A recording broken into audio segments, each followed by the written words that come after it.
everyone, welcome back to Mind Spine Tutorials. So today we are going to start with the new subtopic of the main topic pond management, and the topic is control of aquatic insects.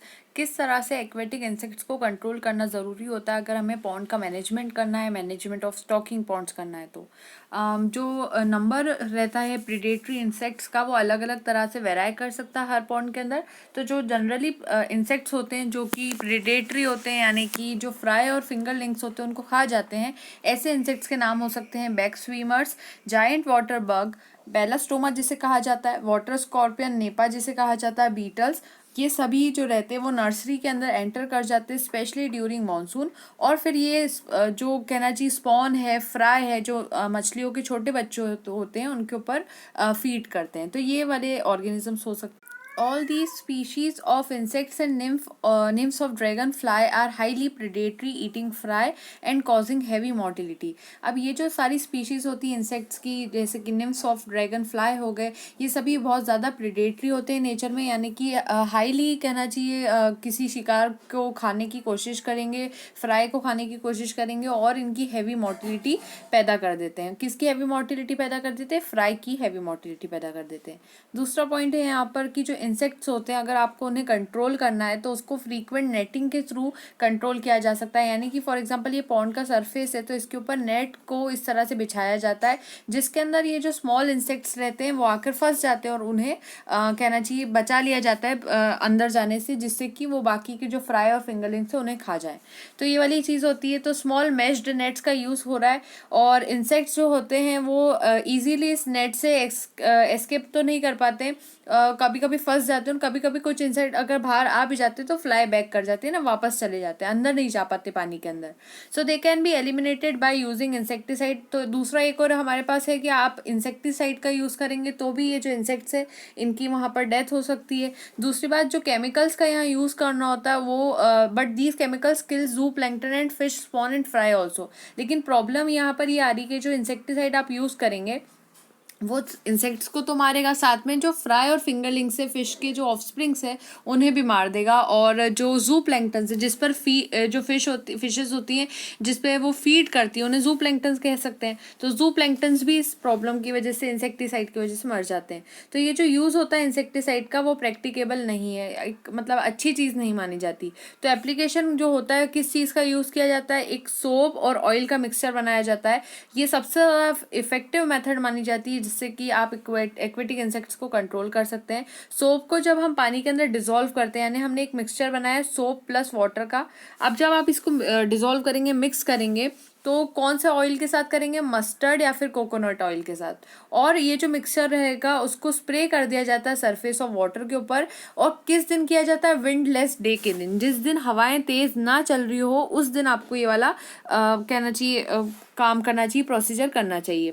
दूसरी बात, जो 8 kilogram cheap soap होता है वो लाया जाता है इसके अंदर। 8 किलो जो चीप सोप है, कोई भी सस्ता सा सोप लाएंगे और 8 किलो लाएंगे, उसको हॉट वाटर के अंदर डिसॉल्व करेंगे, फिर उसको मिक्स करेंगे 25 किलो ऑयल के अंदर। और कौन सा ऑयल? मस्टर्ड होना चाहिए या फिर कोकोनट ऑयल होना चाहिए। और ये जो कहना चाहिए हमने यहाँ पर जो मेजरमेंट बताई है 8 किलो सोप के साथ 25 किलो ऑयल, ये 1 एकड़ ऑफ वाटर 1 एकड़ ऑफ वाटर के लिए सफिशिएंट होता है। दूसरा पॉइंट है यहाँ पर, तो ये जो ऑयली फिल्म का जो हम यूज़ कर रहे हैं सरफेस के ऊपर लगाने के लिए, उससे क्या होगा, वो क्या करेगी, जो रेस्पिरेटरी ट्यूब होती है इंसेक्ट्स की, जो इंसेक्ट जिस ट्यूब से रेस्पिरेशन करेंगे उस ट्यूब को चोक कर देती है, पैक कर देती है। तो क्या होगा, ये जो इंसेक्ट्स होंगे वो सांस नहीं ले पाएंगे और फॉर्चुनेटली उनकी डेथ हो जाएगी। अब यहाँ पर क्या हो रहा है कि जो इफेक्ट रहता है ऑयली फिल्म का, अगर हम इसकी बात करें तो ये सिर्फ फ्यू आवर्स के लिए रहता है और जितने भी एक्वेटिक इंसेक्ट्स हैं वो इसमें मर भी जाते हैं। और इसको अगर आपको कहना चाहिए यूज़ करना है तो एक दिन आपको पहले यूज़ करना होगा before the introduction of fry. आप जिस टाइम पर जो ऑफस्प्रिंग्स होते हैं फिशेस के, फ्राई जो होते हैं, उनको अगर पानी में डाल रहे हैं तो उसके एक दिन पहले आपको ये ऑयल फिल्म वाला जो प्रोसीजर है उसको फॉलो करना होता है। और ये जो ऑपरेशन रहता है can be repeated later also as the emulsion does not harm fry and plankton. और अगर ऐसा लगता है कि बाद में फिर से इंसेक्ट वहाँ पर आने लग गए, तो अगर आप बाद में भी अगर फ्राई एक बार पानी के अंदर आ गए हैं तो उसके बाद भी आप ये वाली फिल्म का यूज़ कर सकते हैं, क्योंकि ये जो फिल्म होती है इसकी वजह से, इस ऑयली फिल्म की वजह से फिशेस के फ्राई को और जू प्लैंक्टन्स को कोई प्रॉब्लम नहीं होती। तो बाद में भी इसका यूज़ किया जा सकता है, वो भी आसानी से बिना किसी प्रॉब्लम के। तो उस मतलब कहना चाहिए जो सबसे ज़्यादा इफेक्टिव मेथड है वो ऑयल फिल्म की ही मानी जाती है। अब बात आती है फर्टिलाइजेशन ऑफ द पॉन्ड की। जो नेचुरल प्रोडक्टिविटी होती है किसी भी पॉन्ड की, उसको अगर इंक्रीज करना है तो उसके लिए ऑर्गेनिक और इनऑर्गेनिक फर्टिलाइजर्स का यूज़ किया जाता है, क्योंकि ये जो ऑर्गेनिक और इनऑर्गेनिक फर्टिलाइजर्स होते हैं ये पानी के अंदर न्यूट्रिएंट्स को, विटामिन को और मिनरल्स को बढ़ा देते हैं। तो प्रोडक्टिविटी अगर पॉन्ड की बढ़ानी है तो उसमें फर्टिलाइजर्स का यूज़ करना पड़ेगा। सबसे पहले जो प्रोसेस होती है वो होगी लाइमिंग दी पॉन्ड। अब हो क्या रहा है यहाँ पर कि जो फर्स्ट स्टेप होती है फर्टिलाइजेशन ऑफ पॉन्ड करने के लिए, तो पॉन्ड की फर्टिलाइजिंग कैपेसिटी जो होती है, एक अच्छा पॉन्ड जिसकी प्रोडक्टिविटी ज़्यादा हो उसको बढ़ाने के लिए सबसे पहले आपको जो करना होगा कि उसके ऊपर एक एप्लीकेशन करना होगा क्विक लाइम का, जिसको कैल्शियम ऑक्जिलेट कहा जाता है, CaO। और ये जो क्विक लाइम है ये क्या करता है, ये pH जो होता है वाटर का उसको रेज कर देता है। तो हम बेसिकली क्या कर रहे हैं, हमने ये पॉन्ड है, इस पॉन्ड के अंदर हमने CaO डाला। CaO डालने के बाद यहाँ पर क्या होगा, ये जो pH होता है पानी का वो इंक्रीज हो जाएगा यहाँ पर। तो pH इंक्रीज कर रहा है CaO की वजह से। एक एंटी पैरासिटिक किलिंग बैक्टीरिया आ जाता है इसमें, वो भी डाला जाता है, मतलब कि एक ऐसा बैक्टीरिया जो कि एंटी पैरासिटिक होगा और पैरासाइट्स डाले, मतलब जो कहना चाहिए वो सब खत्म हो सकते हैं इससे, और जो लार्वल स्टेज है वो भी इससे खत्म हो सकती है। तो ये एप्लीकेशन करना बहुत ज़रूरी है। क्विक लाइम जो रहता है उसको at the rate 200 kilogram per hectare is generally spread on the bottom. कम से कम 200 किलोग्राम पर हेक्टेयर के हिसाब से इस क्विक लाइम को बॉटम के अंदर स्प्रेड किया जाता है। जैसे ये पॉन्ड का बॉटम है तो यहाँ पर इसको स्प्रेड करा जाता है। नेक्स्ट पॉइंट है यहाँ पर कि 15 days before stocking the pond with fish fry and fingerlings. जब फिश फ्राई जो होते हैं और फिंगरलिंग्स जो होते हैं इनको जब आप डाल रहे होंगे पॉन्ड में, उसके 15 दिन पहले ये लाइमिंग ऑफ द पॉन्ड का प्रोसेस करना ज़रूरी होता है, और इससे फुल बेनिफिट मिलेगा। पॉन्ड जो होगा उसके बाद उसको लेफ्ट कर देना, आपको छोड़ देना है ड्राइंग के लिए, सूखने के लिए 2 हफ्तों के लिए। जब लाइमिंग कर देंगे उसके बाद क्या होगा, जब लाइमिंग पूरी तरह से हो जाएगी तो वाटर कैसा हो जाएगा, एसिडिक हो जाएगा। उसका pH 4.5 से 6.5 हो जाएगा, क्योंकि क्विक लाइम एसिडिक नेचर का होगा तो पानी भी कैसा हो जाएगा, एसिडिक हो जाएगा। सॉइल जो होगा वो ज़्यादा मडी कहना चाहिए हो जाएगा, soil is too muddy and organic matter high. तो सॉइल मडी भी ज़्यादा हो जाएगा और ऑर्गेनिक मैटर हाई भी ज़्यादा हो जाएगा। अब प्रेजेंस जो होती है कैल्शियम की, यहाँ हमने कैल्शियम का यूज़ करा है, Ca यानी कैल्शियम। जब इसमें कैल्शियम का हम यूज़ करते हैं तो ये क्या करता है, स्पीड अप कर देता है, बढ़ा देता है decomposition of the organic matter, releasing carbon dioxide from the bottom. क्या होगा, जो कैल्शियम है वो एंड में जब लगेगा बॉटम पे तो वो डिकम्पोजिशन करने लगेगा जो भी ऑर्गेनिक मैटर वहाँ पर पड़ा हुआ है। जब उस ऑर्गेनिक मैटर का वहाँ डिकम्पोजिशन हो जाएगा उसके बाद क्या होगा, CO2 का रिलीज होना स्टार्ट हो जाएगा। तो CO2 रिलीज हो जाएगी इस बॉटम में से। तो एक तरह का ये बेनिफिट होता है, हमने वहाँ से CO2 हटा दी क्योंकि हमें ऑक्सीजन ज़्यादा चाहिए होगी वहाँ पर। अब नेक्स्ट पॉइंट है कि लाइम अगर आप अप्लाई कर रहे हो तो उसको 300 to 500 किलोग्राम पर हेक्टेयर के हिसाब से भी लगाया जा सकता है, depending on the pH of the soil. जिस तरह का pH होगा सॉइल का उस तरह से आप उसको मैनेज कर सकते हैं अपने हिसाब से। अब यहाँ पर क्या हो रहा है, मैन्योरिंग के अंदर मिनरल फूड का यूज़ किया जाता है प्रोडक्शन ऑफ पॉन्ड के लिए, जिससे कि वहाँ पर लार्ज नंबर ऑफ फूड बनेगा तो ज़्यादा से ज़्यादा जो फ्राई होंगे और फिंगरलिंग्स होंगे वो उसको खा पाएंगे। जो इनऑर्गेनिक और ऑर्गेनिक फर्टिलाइजर्स दोनों ही होते हैं ये क्या करते हैं, अवेलेबल फूड को बढ़ाते हैं। जो इनऑर्गेनिक नाइट्रोजनस फर्टिलाइजर होते हैं इसमें आते हैं sodium nitrate, ammonium sulphate, ammonium nitrate, ammonium carbonate, urea, super phosphate. जो पॉन्ड्स होते हैं अगर उस पर फर्टिलाइजर्स का यूज़ करना है तो उससे पहले हमें जो चीज़ करनी होती है लाइमिंग करना होती है। तो लाइमिंग हम पहले करेंगे, कैल्शियम ऑक्जिलेट CaO जिसको हमने कहा था क्विक लाइम, उसकी लेयर लगाएंगे, और जब CaO की लेयर लग जाएगी उसके बाद हमें यहाँ पर क्या करना होगा, फर्टिलाइजर लगाना होगा।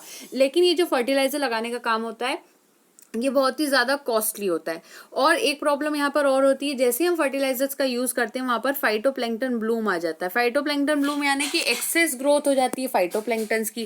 जैसे हमने पहले डिस्कस करा था, एक लिमिटेड अमाउंट में फाइटोप्लैंक्टन, जू प्लैंक्टन्स अगर पानी में होंगे तो वो फिशेस के लिए यूजफुल होंगे, वो उनकी काम की चीज़ है। लेकिन अगर उनकी एक्सेसिव ग्रोथ हो जाएगी तो वो पानी की सारी ऑक्सीजन को ख़त्म कर देंगे, जो कि एक तरह से हार्मफुल चीज़ होगी फिश फ्राई के लिए और फिशेस के लिए। तो ये वाली चीज़ हो सकती है यहाँ पे। तो ये जो यूज़ होता है इनऑर्गेनिक फर्टिलाइजर का वो डिपेंड करता है कि कितनी नाइट्रोजन और फॉस्फोरस ऑलरेडी सॉइल में प्रेजेंट है। तो अगर बहुत ज़्यादा ऑलरेडी सॉइल में है तो डालने से मतलब ही नहीं है फर्टिलाइजर्स का, और अगर कम है तो उस हिसाब से आप वहाँ पर यूज़ कर सकते हैं इन इनऑर्गेनिक फर्टिलाइजर्स का। अब ऑर्गेनिक फर्टिलाइजर की तरह काऊ डंग का यूज़ किया जाता है, क्योंकि ये जो एक तरह से काऊ डंग रहता है ये सारे तरह के न्यूट्रिएंट्स को सप्लाई कर देता है फिशेस को, जो उनके लिए नीडेड रहते हैं। और इसकी डोज 5000 से 10,000 किलोग्राम पर हेक्टेयर होती है। काऊ डंग जो रहता है it causes the production of thick swarms of zooplanktons. लेकिन काऊ डंग में ये प्रॉब्लम आती है कि अगर बहुत ज़्यादा एक्सेस में यूज़ कर दिया गया है तो इससे ज़्यादा जू प्लैंक्टन्स बढ़ जाएंगे, जैसे कि रोटिफर्स, कोपॉड्स, क्लेडोसेरा एटसेट्रा। तो 15 डेज जो रहते हैं उतने दिन तक करीब करीब यहाँ पर यूज़ करना होगा, उसके बाद नहीं। सो मैन्योरिंग जो होगी 10 days after poisoning with fish toxicant. शुरू में हम जब फिश पॉइजन डालेंगे उसके कहना चाहिए 10 दिन के अंदर या फिर 10 दिन के बाद हमें कहना चाहिए कि मैन्योरिंग करनी होती है। काऊ डंग जो रहता है उसको भी बॉटम पे पूरी तरह से स्प्रेड कर दिया जाता है, heaps along the bank of the pond. पूरा अच्छे से स्प्रेड करना है काऊ डंग को। और ये ज़्यादा अच्छा माना जाता है कि अगर काऊ डंग को 2 डोजेस के अंदर हम लोग अप्लाई करें इंस्टेड ऑफ 1, थोड़ा पहले लगा दें फिर उसके बाद एक अलग डोज बना के उसको बाद में लगाएं, तो जो गुड क्वालिटी होती है जू प्लैंक्टन की उसको मेंटेन किया जा सकता है फॉर अ लॉन्गर पीरियड। और अगर देखा जाए तो if a dose of 10,000 kilogram per hectare cow dung is use 2 weeks before stocking and a second instalment of 5,000 kilogram hectare is given 1 week after stocking. यानी पहला डोज 10,000 किलोग्राम का होगा और दूसरा डोज जो होगा 5,000 किलोग्राम पर हेक्टेयर का होगा। और ये 2 अलग अलग वीक्स के अंदर आपको करना होगा। इस तरह से 2 डोज को आप मेंटेन कर सकते हैं। अब जो लिक्विड मैन्योर होता है इसकी बात की जाए तो ये स्टेबल रहता फ्रॉम जो स्टेबल होता है, यानी कि जहाँ घोड़ों को पाला जाता है तो वहाँ से लिक्विड मैन्योर लाया जा सकता है। गुआनो फार्म मैन्योर लाया जा सकता है जिसमें काऊ का, पिग का डंग हो सकता है, और इसे बहुत ज़्यादा यूज़ किया जाता है मैन्योरिंग के लिए। और इससे हैवी ग्रोथ हो जाती है पानी में जू प्लैंक्टन्स और फाइटोप्लैंक्टन्स की। सीवेज भी एक तरह का गुड फर्टिलाइजर होता है। हम सीवेज ट्रीटमेंट प्लांट में एंड में देखते हैं कि किस तरह से सीवेज को हम ट्रांसफॉर्म कर सकते हैं फिश के मैन्योर के अंदर। हमने उसकी प्रोसेस डिस्कस ऑलरेडी करी भी और आगे भी कर सकते हैं। सो ये जो सीवेज रहेगा तो गुड फर्टिलाइजर रहता है, इससे ग्रोथ रेट फिशेस का बढ़ जाता है। जो मिक्सचर रहता है सुपर फॉस्फेट का और लाइम का और काऊ डंग का, महुआ का, ऑयल केक का, तो ये एक तरह से सक्सेसफुल माना जाता है और इसको मैन्योर की तरह यूज़ किया जाता है डिपार्टमेंट ऑफ फिशरीज के अंदर, मुंबई के अंदर ये बताया गया था। और अलग कुछ सब्सटेंसेस जो मैन्योर की तरह यूज़ किए जा सकते हैं वो है सोयाबीन मील, कॉटन सीड मील, मस्टर्ड ऑयल केक एटसेट्रा। तो ये सारी चीज़ें यूज़ की जा सकती है। अलग से इनऑर्गेनिक फर्टिलाइजर्स का यूज़ किया जा सकता है जो कि 10 इक्वल मंथली इंस्टॉलमेंट्स में यूज़ होगा, अल्टरनेटिवली ऑर्गेनिक फिर इनऑर्गेनिक मैन्योर के साथ। तो एक दिन ऑर्गेनिक दूसरे दिन इनऑर्गेनिक लगाया जा सकता है। कभी कभी बहुत ज़्यादा अगर ऑर्गेनिक और इनऑर्गेनिक फर्टिलाइजर्स का यूज़ कर देंगे तो ज़्यादा एल्गी बढ़ जाएगी और ज़्यादा फाइटोप्लैंक्टन्स वहाँ पर बढ़ जाएंगे, जो कि एक तरह से प्रॉब्लम का काम हो जाएगा। और जो वाटर रहेगा वो कैसा हो जाएगा, ग्रीन कलर का होने लग जाएगा और अलगल ब्लूम वहाँ पर आ जाएगी। तो काऊ डंग को अप्लाई किया जाता है कि ऐसे फॉर्म में जो कि वो लिक्विड स्प्रे की तरह रहता है और जो वाटर रहता है वो टर्बिड ब्राउन कलर का होता है, बस वहाँ तक किया जाता है ये काम। इससे पेनिट्रेशन ऑफ लाइट प्रॉपर होना ज़रूरी है और एल्गी जो रहती है वो 4 से 5 दिन के अंदर मर जाती है। तो ये वाली चीज़ों के थ्रू सब कुछ होता है। इसके नेक्स्ट टॉपिक है stocking which we will be seeing in the next video segment. So stay tuned for that and don't forget to like, share and subscribe. Thank you so much. Happy learning.